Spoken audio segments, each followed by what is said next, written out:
Welcome back, beer tubers. Ryan here, back to another episode of San Diego beer vlog. Taking a look at my first ever Evil Twin beer that I'm going to review. I've had some of their other beers on draft and bottles, but this is their Tartuffe or tar-TOOF. This is a Berliner style, Weiss beer. So they're calling it a tart Berliner Weisse-style ale. It's a little higher than typical Berliner Weiss at 4.7%, but that's all right. Still should be hopefully a nice refreshing beer on this scorching hot day here in San Diego. It was a warm day at work and I needed a refreshing beer, so this should get it done.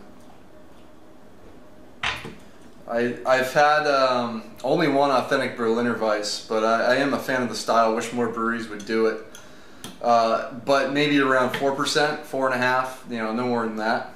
Pours out a fairly cloudy, just light straw color. I mean, it looks like a really, even lighter Hefeweizen.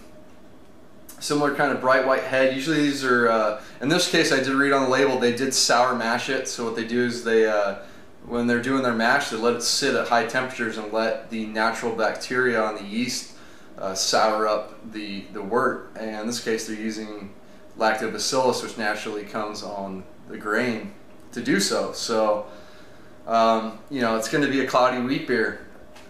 Let's get the aroma.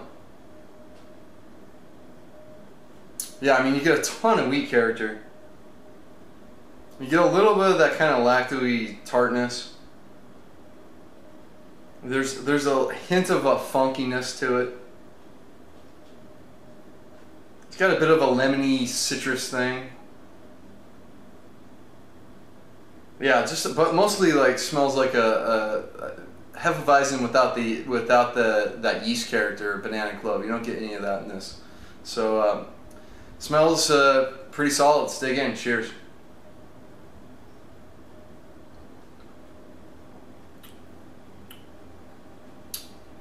Oh yeah, that's nice. Great beer for a hot day. It's got a right amount of tartness. It's not like lambic, goose style tartness to it. It's just enough to kind of wake up your palate, keep it refreshing. A few more sips, the tartness kind of amplifies a bit.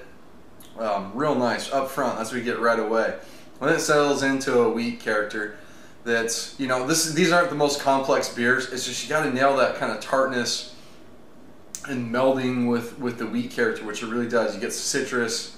No, it's mainly a lemon character. It kind of has that tart, sour, lemony character to it. There's a slight bit of like an earthy funkiness to it, but not much. Then you just get that nice, just wheat character. It finishes dry, medium light mouthfeel. I mean, it's got just the right amount of carbonation. Good carbonation to cleanse the tongue, get it ready. Dry, clean tasting beer. Drinking out some more towards the back end, I do get a little bit of a sweetness, like a Pilsner malt sweetness. Just kind of like golden malt character, a little bit of like toastiness to it.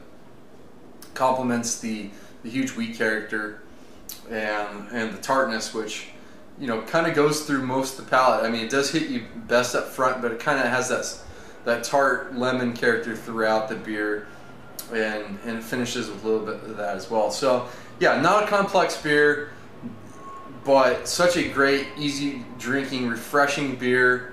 I'd rather drink this than your typical lager, American adjunct lager, any of that. I mean, this is to me way more thirst quenching and flavorful, and this is a great example of this. I'm gonna go A- on this one. This is it's one of the better examples of the style. So check out Heretic's Tartuffe.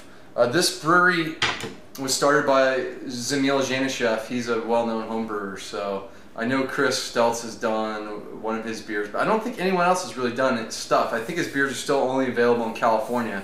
So if you're in California, pick this up. It's a bit pricey for a bomber, but you just don't see the style very often, and I think this is a really nice example of it. So recommend it if you're curious to see what a really nice Berliner Weiss tastes like. So that's going to wrap it up. Until next time, please comment and subscribe.